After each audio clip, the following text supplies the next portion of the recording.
Hello everyone.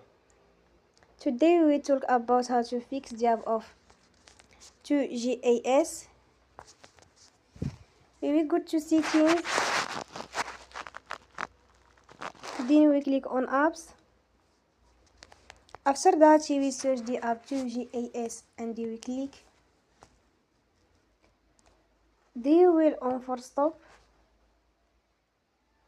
After that we will go to storage. Then we click on clear cache.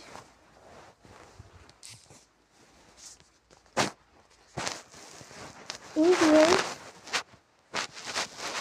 you will turn off your Wi-Fi and you will turn again.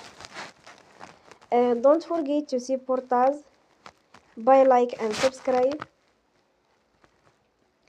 See you next time and thank you for watching.